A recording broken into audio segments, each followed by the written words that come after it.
Hey, so to answer your question, in December last year, so December, January, February, March, April, or in May, um, you should be ready for a change out.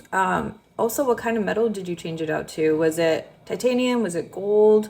Was it plated? Surgical steel, stainless steel?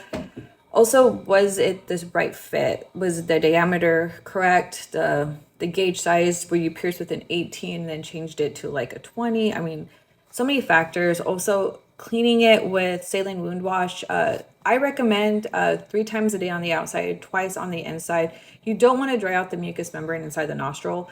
It can lead to irritation, like the little bumps inside. Your nose is beautiful. It does what it's going to do. It needs to stay moist.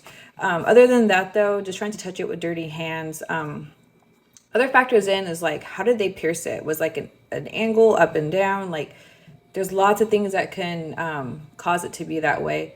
Also, too, marking for a hoop is different than marking for a stud. So if they marked you high up in the crease, sometimes you're not able to put a hoop in. And so when you do decide to put a hoop in, it can kind of like just tear that area a little bit. So I always ask my clients if they're planning on wearing a hoop, so that way I can just drop it down just a notch, so that way it sits nice and flushed. If the hoop is too tight, it can cause that irritation also. And if it's too loose, it can cause that irritation.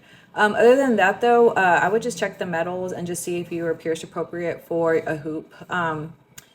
I know meta reactions are really a thing, so I would switch over to titanium just to be safe.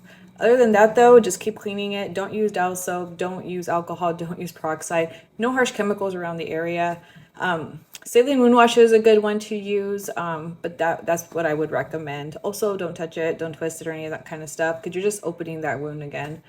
Other than that, though, I hope it helps. Happy healing.